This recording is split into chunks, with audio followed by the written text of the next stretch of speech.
buenas tardes, esto es Capitalismo Revolucionario, yo soy Sebastián Izquierdo y hoy día quería tocar dos temas cortos y tirarlos a un video que es muy interesante. Bueno, ¿se acuerdan del video de Ciper Chile Miente? En el que yo explicaba un poco la columna esta que decía que el Estado de Chile le había regalado dinero a las mineras privadas y en verdad era una elucubración arbitraria. Bueno, resulta que Ciper Chile cambió el titular. Desde que yo le posteé el video así, lo bombardeé el inicio en la parte de esa columna en Facebook con links del video, ellos cambiaron el titular y le pusieron entre paréntesis opinión, para que sea un poco más justo. Y está bien, así ya no es tan mentira. Luego veo, hoy día iba por el centro, estaba yendo a arreglar la pantalla de mi computador, que ayer se me cayó, lo fui a arreglar, me salió barato, gracias capitalismo, gracias señor venezolano que me lo arregló por muy poca plata. Y veo en las portadas, en los diarios, el mismo titular, creo que fue en El Siglo o en El Ciudadano. Y en otras partes veía la noticia en pequeño, en algunos otros diarios. Es mentira, véanlo en el video que hice. Por otro lado, mi polola, Camila Cornejo, periodista de Mujer Primero en la red, ha sido víctima de ataques por parte de un grupo de feminazis de la página Mujer Lisérgica, en el que, dicen que su trabajo no es digno, básicamente, porque ella hace periodismo de entretención, entonces eso no está bien. Entonces, tocar el punto que para esta gente en verdad me da lata porque mi polola está cumpliendo el sueño de su vida, que es trabajar en televisión, y para esta gente eso, no es, eso es como para digno de ser denigrado, digno de ser atacado. En cambio, para ellas, claro, como que cumplir tu sueño al final es lo que está mal. ¿Y qué es lo que quieren? ¿Qué es lo que quieren de la gente? Precisamente todo lo contrario, no quieren que cumplan los sueños, no quieren que las personas alcancen sus metas. Por eso quieren prohibir los concursos de belleza, porque ¿cuántas personas sueñan con ser reyes o reinas de belleza? Muchas, pero hay que prohibirlo porque la idea no es esa. La idea es cumplir como con una especie de agenda colectiva global de ingeniería social donde ellas planean cómo tiene que ser la cultura, cómo tiene que ser la sociedad y cómo tiene que ser el mundo. Nadie tiene derecho entonces a decidir qué hacer con su vida y cómo construirla y cómo alcanzar sus metas. Quiero decir que Camila cuenta con todo mi apoyo y que su trabajo es hermoso y es extremadamente respetable porque yo creo que dentro de los que hacen este tipo de periodismo de entretención es tal vez para mi gusto la mejor. No soy un experto, un erudito en el tema, pero por lo menos de todo lo que yo he visto es lejos la mejor. Me entretiene con sus notas. No me gusta que se le ataque por grupos intelectualoides que pretenden imponer, ¿no es cierto?, una cierta visión sobre el resto y decir esto es trabajo y esto no porque nosotros decimos. Y bueno, para terminar, como les decía, íbamos a ver un video. Esto lo encontré navegando por YouTube. Este canal se llama Mate Hirviendo, es un canal argentino que trata de cosas como del feminismo y todo ese rollo. Ellos colgaron este video de una youtuber norteamericana que cuenta una experiencia en su clase de psicología en la universidad. Así que los dejo con este video. Esto ha sido Capitalismo Revolucionario y buenas tardes. So some time ago, I was in a psychology class. This was about, I'm gonna say 3 semesters ago, maybe honestly 2, I don't know. Anyways, so I was in the psychology class, and what's interesting to know about the psychology class was that it was a feminist classroom. Not that it was like the study of like the psychology of feminism, but it was, the instructor was a very vigilant and open feminist. She, on the first day of school, actually, we were going over the syllabus, and she said that, so first things first, this class is an LGBT safe zone, and this was actually pretty reasonable because she worded it in a way of like, you can have disagreements with each other and not understand what it means to be gay or what it means to be trans, but just don't disrespect each other. So I think that was reasonable.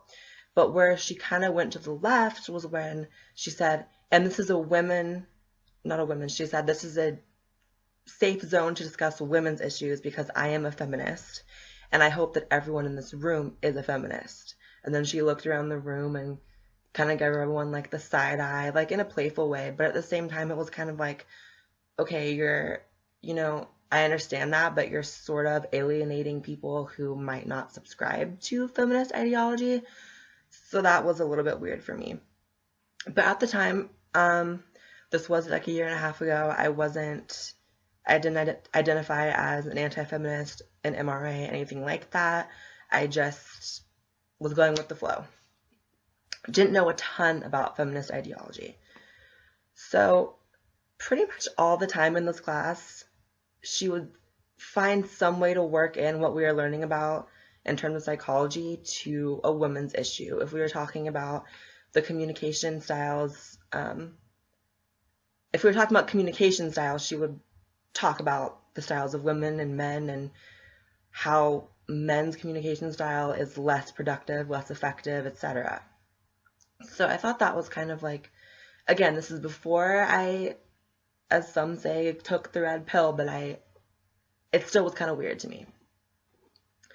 So all this feminist talk kind of came to a head. And by the way, everyone in the class, not everyone, it was a relatively large class. I think there was like 30 kids in there, maybe a little more.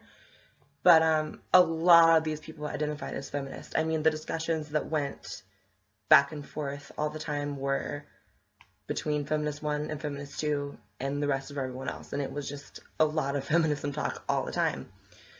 So it kind of all came to a head when we were doing presentations and we had to stand in front of the class, talk about, I forget what even like the instructions for the assignment were, but long story short, someone was doing a presentation about domestic violence.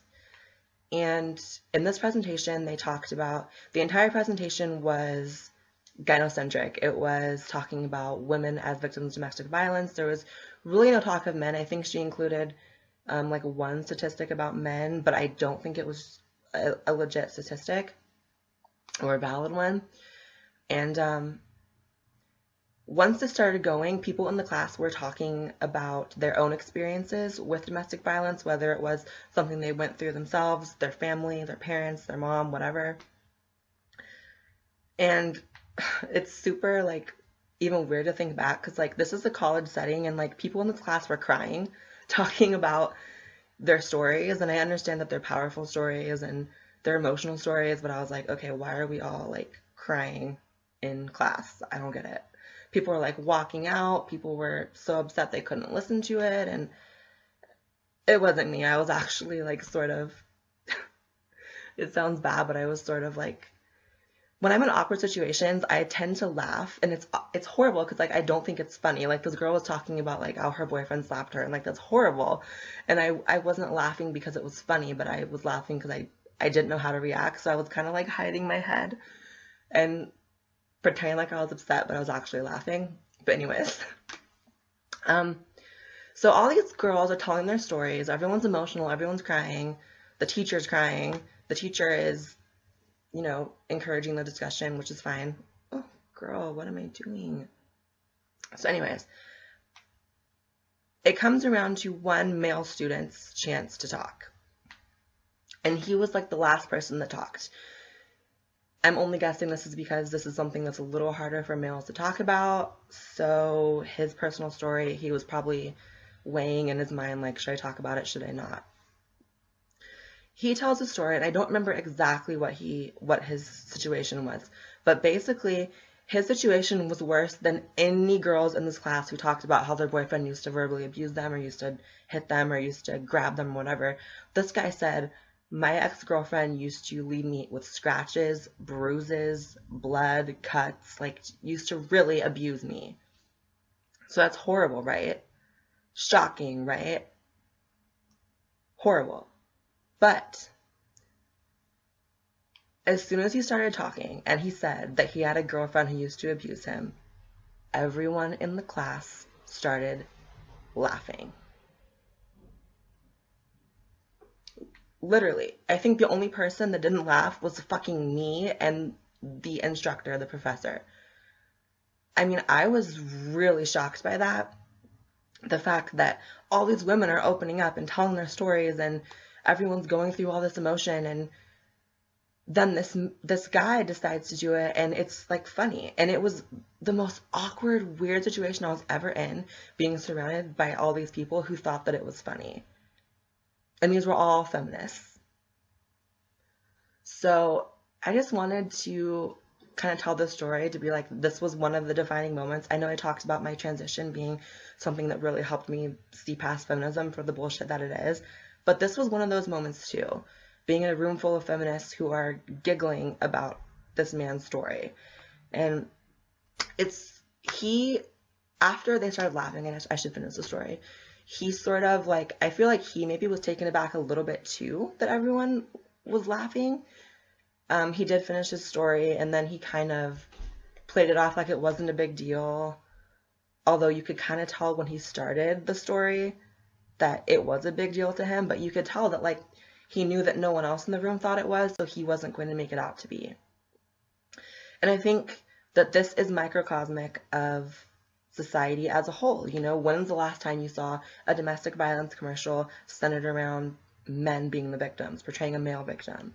When's the last time you heard of a male hotline for domestic violence? And the truth is, you know, more women in the US are affected by domestic violence in terms of being victims, but it's something like over 40% are men. So it's not like it's 90-10 or 80-20. It's like 60-40. And I would venture to guess that it might even be closer to 50-50 if you take into account the fact that men don't talk about it. And when they do, they get fucking laughed at, as was the case with what I saw. So, yeah, that was just one of the little defining moments leading to me going down the path of anti-feminism, the men's rights movement, etc. Just a quick little story. And yeah.